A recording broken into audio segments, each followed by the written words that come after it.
Salut la team Evolution, j'espère que vous allez bien. Aujourd'hui, je te fais une petite vidéo un peu en continuité de la vidéo sur responsabilité en montagne. On est toujours dans les responsabilités, mais là c'est plutôt des responsabilités, je ne sais pas comment je vais les appeler, responsabilités un petit peu cachées, un petit peu involontaires, je sais pas comment je pourrais les appeler. Toi de me dire peut-être éventuellement dans les commentaires.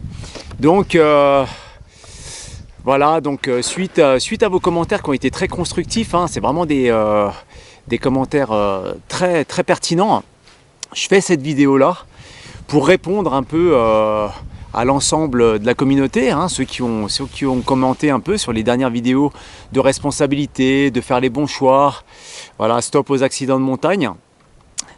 Donc je vais commencer par tout simplement par t'expliquer que lorsque tu vas aller en montagne, des fois tu sais pas, hein, tu te renseignes, tu vas demander des infos un petit peu à droite à gauche, et puis t'en as qui vont te filer des conseils un peu hasardeux. C'est des personnes qui malheureusement ne savent pas. Alors je sais pas pourquoi ces personnes-là te disent ouais mais là ici ça passe crème, tu vois il n'y a pas de problème. Tu vois aujourd'hui il y a de la neige mais ça porte bien. Enfin là aujourd'hui je suis en sortie raquette. Il faut savoir qu'au stationnement il n'y a pas de neige, hein. La neige tu la prends à partir de 1500 mètres à peu près et encore il n'y a pas grand chose. Mais pour te donner un exemple dans les conseils hasardeux par exemple de personnes qui ne savent pas, tu vois j'ai une personne au stationnement qui m'a dit ah tu prends tes raquettes, parce que mes raquettes étaient sur mon sac, tu vois, parce qu'au départ il n'y avait pas de neige donc je ne vais pas les porter à la main, donc je les ai mis sur le sac. Puis résultat je commence à monter, puis il y a la personne qui me fait mais moi je te conseille de laisser tes raquettes dans la voiture quoi, parce que là-haut ça porte super bien, c'est nickel, j'y suis monté il y a 3 jours, c'est nickel. Ok. Donc je me suis dit, tu vois, je lui ai répondu à cette personne, je lui ai dit bon mais écoute non, je les prends quand même, ça me fera une petite masse supplémentaire sur le sac, tu vois, ça me faire travailler un petit peu les gambettes, tranquille. Tu vois, c'est histoire de lui dire, voilà, je voulais pas le remettre en place, et puis voilà, c'est un peu le côté mignon de lui répondre, voilà, gentiment quoi. Et puis résultat, je suis parti avec mes raquettes sur le sac, tranquille. Et qu'est-ce qui s'est passé? 1800 mètres. Tu enfonçais d'une quinzaine de centimètres. Plutôt que d'avoir les pieds mouillés, vaut mieux mettre tes raquettes. Tu mets tes raquettes, au moins tu portes, puis tu continues ta rando. Alors c'est vrai, ok, jusqu'à 1800 mètres, tu n'as pas besoin de raquettes, mais au-dessus, tu as besoin de raquettes. Après, la personne qui était au stationnement, elle ne savait pas ce que j'allais faire, tu vois. Donc méfie-toi des petits conseils hasardeux comme ça peut... si tu as le matos, prends-le avec toi, voilà, c'est pas la peine de le laisser dans la voiture, parce qu'une fois que tu es là-haut, tu vas te dire, mince, si j'aurais pris les raquettes, oui, mais la personne m'a dit de ne pas les prendre. Ouais, mais c'est qui la personne? Tu la connais? Non? Bon, voilà, tu prends tes raquettes avec toi. C'est ce que je te conseille. Puis c'est pareil, hein, en salle d'escalade, machin, etc., ou dans un domaine un peu alpin, des fois on va te dire, ouais, fais comme ça, mets ta jambe là, machin, etc. Tu sais pas qu'est-ce qui te donne ces conseils-là. Si ça vient d'un BE, si ça vient d'un guide, d'un leader, etc., bon, à la rigueur, ouais, pourquoi pas. Mais quand c'est une personne lambda, tu connais pas. C'est la première fois que tu vois, qui donne un conseil un petit peu hasardeux, en fin de compte, la technique qu'elle t'a filée, ça passe pas. Tu vois, parce que des techniques, il y en a plein pour pouvoir grimper sur un mur. Donc, des fois, la sienne va fonctionner, des fois, des techniques qui ne fonctionnent pas. Donc, méfie-toi de ça. Puis, j'ai Étienne qui m'avait fait un joli commentaire.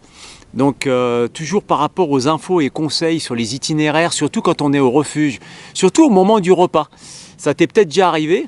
Tu vois, au moment du repas en refuge, tu vois, on est tous là, on est par tablée de 6, 10 à peu près, suivant les refuges, suivant la configuration un peu du refuge. Et puis, voilà, tu te lâches un petit peu au repas, salut, comment ça va, tu viens d'où? Ah ouais, d'accord, ok, tu fais de la montagne depuis combien de temps? Et tatati et tatata, enfin voilà, tu discutes un petit peu. Le problème, c'est que quand tu te mets à discuter un petit peu, tu arrives toujours aux questions un peu techniques. Tu vois, genre... vous faites quoi demain? Ah, vous faites ce sommet-là? D'accord. Et vous passez par où? Et vous vous levez à quelle heure? Et vous mettez les crampons à partir de quelle altitude? Et vous faites ceci et cela? Et là, ça commence à partir en live, je dirais. J'ai presque envie de dire ça comme ça. Et là, tu t'aperçois tout de suite que des fois, moi j'écoute les conversations à des tables à côté, des choses comme ça. Et là, des fois, ça part, mais ça part dans tous les sens, quoi. Et comme disait Étienne, oui... des fois, on donne des infos, et puis des fois, c'est peut-être pas des bonnes infos, c'est des infos qui sont peut-être bonnes pour nous, mais c'est des fausses infos, quoi, tu vois. En disant, ouais, mais là, à partir de telle altitude, tu mets les crampons, là, tu passes, ici, ça passe, maintenant, tu fais le tour, etc., etc. Mais qu'est-ce que t'en sais? T'es monté la semaine dernière? T'es monté il y a un mois? Non, t'es monté à ce sommet il y a à peu près 3 ou 4 ans.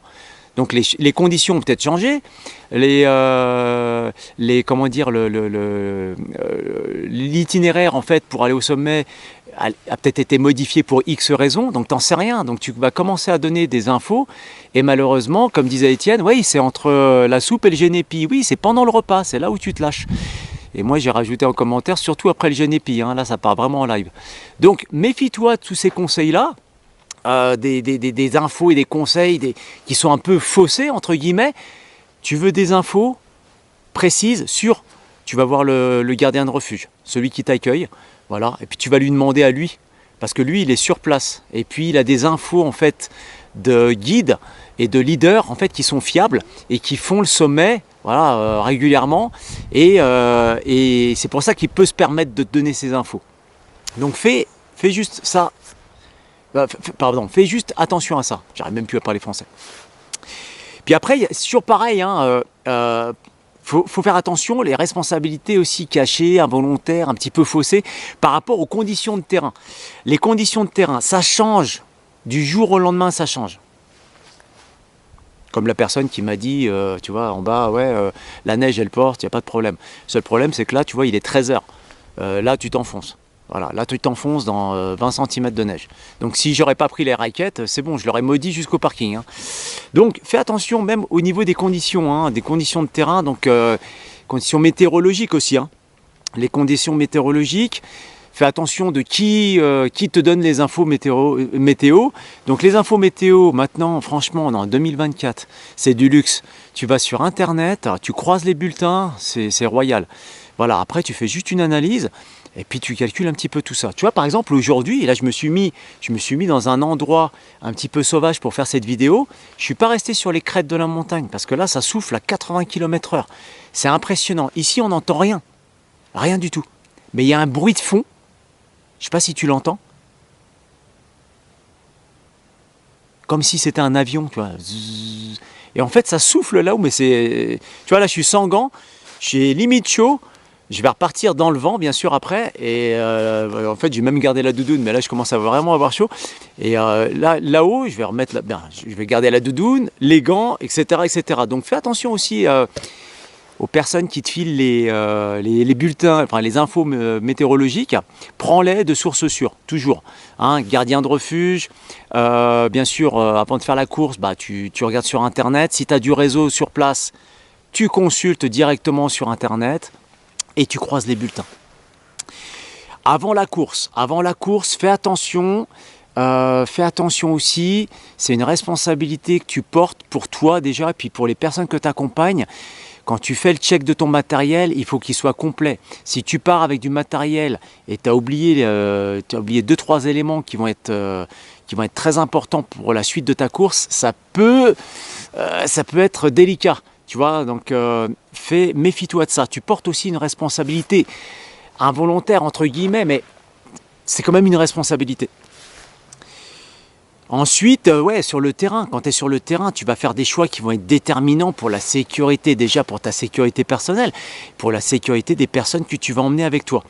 Tu vois. Et puis, l'exemple que je pourrais te citer, c'est, tu vois, par exemple, lorsque tu es sur une course de neige et tu vas couper une pente. Voilà, tu sais que c'est un peu risqué, tu sais que si jamais ça part, bon voilà, les gens vous passez un par un tranquille. Mais par contre en bas, il faut vérifier en bas s'il n'y a pas de piste de ski, s'il n'y a personne qui passe, etc. Parce que les accidents arrivent très très rapidement comme ça. C'est-à-dire que toi tu passes la pente, tu coupes, tu crois que tu es tout seul, mais résultat, tu as une ribambée de raquettistes en bas, puis là vous emmenez tout le monde, quoi. Donc c'est un petit peu délicat. Donc faire vraiment attention aux choix déterminants sur le terrain. Voilà, qu'est-ce qui se passe? Je vais couper la pente. Ok, d'accord. Bon, il y a un risque que la plaque elle se décroche. Ok, qu'est-ce qui se passe si la plaque elle se décroche? Vu la quantité de neige, ok, elle va arriver là, là, là. J'estime qu'elle va arriver là-bas. Ok, mais là-bas en dessous, il y a un sentier. Ah ouais, ça craint. Bon, bah on va peut-être passer par un autre endroit. Tu vois, c'est ça, il faut essayer d'arriver à cette analyse-là, quoi. Tout doucement avec l'expérience et les multitudes de sorties terrain que tu feras. Et puis voilà, tu vois, des histoires, il y en a plein. Moi, une fois, j'étais... je te raconter une histoire. Tu vois, une fois, j'étais au refuge Victor Emmanuel II. C'est pour aller faire le Grand Paradis. On était monté, c'était au mois d'avril, si je me trompe pas, donc c'est pour la saison de printemps. Et puis, je voulais tester pour savoir si je pouvais monter avec un snow. C'est pas encore l'époque du split, c'était pas encore tout à fait ça, donc j'étais monté en raquette, avec la planche de snow, je la tirais avec une petite cordelette, et puis bien sûr j'avais tout mon matériel d'alpinisme, quoi. Donc voilà, résultat, tu fais le Grand Paradis en hivernal, tu redescends en refuge, etc. Et puis après j'ai passé une nuit supplémentaire au refuge, et là il y avait un guide avec ses 3 clients, si je me trompe pas, c'était un guide suisse, très sympathique, il s'appelle Alex, donc je fais un petit coucou si jamais il regarde cette vidéo. Et puis voilà, donc c'était la première fois qu'il venait dans ce secteur. Donc le gardien de refuge, le lendemain, il m'a dit ouais Siméon, voilà, est-ce que tu pourrais le guider juste demain, parce qu'il ne faut pas prendre l'itinéraire normal, parce que demain ils annoncent un risque 4. Alors je te dis même pas, la nuit il s'est mis à neiger. Alors ça on le savait que ça allait neiger, mais alors il s'est mis à neiger plus d'1 mètre de neige, un truc de fou, plus d'1 mètre de neige. Moi avec mon snow, je pouvais pas glisser, donc j'ai dû remettre les raquettes. Donc là je les retiré pour la deuxième partie de la descente, hein, grosso modo, parce que la première partie du Grand Paradis, j'ai pu descendre en snow. Par contre, on devait faire un rappel. On devait faire un rappel à côté de l'itinéraire, justement pour éviter de déclencher. Parce que là, sur l'itinéraire de la voie normale, en fait, tu as un parcours où la pente est vraiment très accentuée. Et là, franchement, avec la neige qui était tombée, tu passais, tu déclenchais. Automatiquement, tu déclenchais. Donc, j'ai guidé le guide. Voilà. Donc, j'avais cette responsabilité-là, quoi, tu vois. Parce que lui ne connaissait pas l'itinéraire. Il était passé par Chabot, donc il avait coupé. Donc pour revenir au stationnement à Pont, résultat, j'ai dû le guider jusqu'à la zone pour faire le rappel. Voilà, donc là tu prends quand même une responsabilité. Le guide me connaissait, il savait que j'étais monté 3-4 fois, enfin plus que ça, hein, j'étais monté un paquet de fois. Donc il m'a dit ouais, demain ce serait bien que tu le guides là-bas pour éviter que les gens ils se perdent. Donc tu vois, tu as des responsabilités des fois involontaires, parce qu'en fait on te les...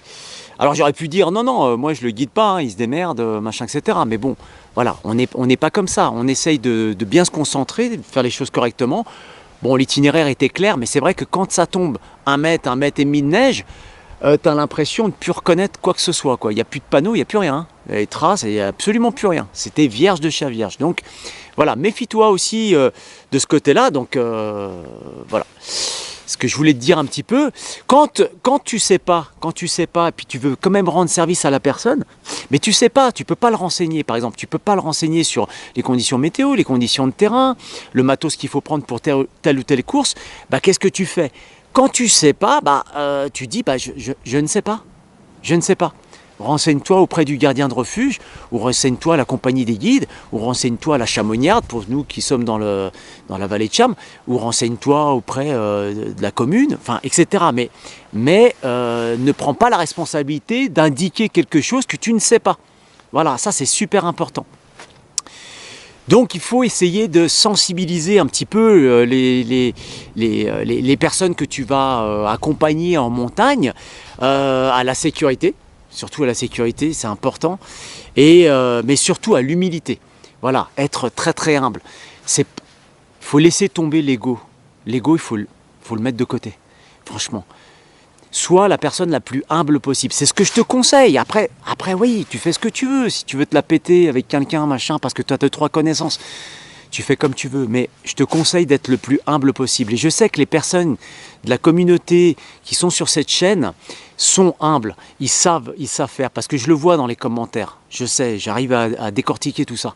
Donc, continuez à être comme ça et sensibiliser en fait les personnes qui le sont moins, à redescendre un petit peu en pression, à laisser un petit peu l'ego de côté, et puis à être le plus humble possible. Et bien sûr, le tout en étant conscient de ce que vous faites. Il faut être super conscient. Voilà, bah écoute, c'est tout ce que je voulais te dire aujourd'hui pour compléter un petit peu la vidéo sur les responsabilités. Écoute, je te laisse. Si tu as envie de commenter, n'hésite pas, c'est volontiers. Et je ferai éventuellement une autre vidéo en fonction des commentaires qui vont suivre. Et bah écoute, moi je te laisse. Je vais reprendre mes raquettes et je vais continuer cet itinéraire qui est vraiment très sauvage ici. Alors bien sûr, je ne vais pas te dire où c'est que je suis parce que je veux conserver le lieu un peu secret. Donc je prends mes responsabilités aussi. Hein. Je ne veux pas qu'il y ait trop de monde qui vienne dans le coin. Parce que sinon, après, ça sera Disneyland, quoi. Tu vois ce que je veux dire? Tu me comprends, je pense que tu me comprends. Et je comprendrai parfaitement, un jour, lorsque tu iras bivouaquer à droite ou à gauche, tu me diras pas où c'est. Je comprendrai parfaitement. Et tu as raison de garder l'endroit secret. Eh bien écoute, porte-toi bien, et je te dis à la prochaine. Arvipa!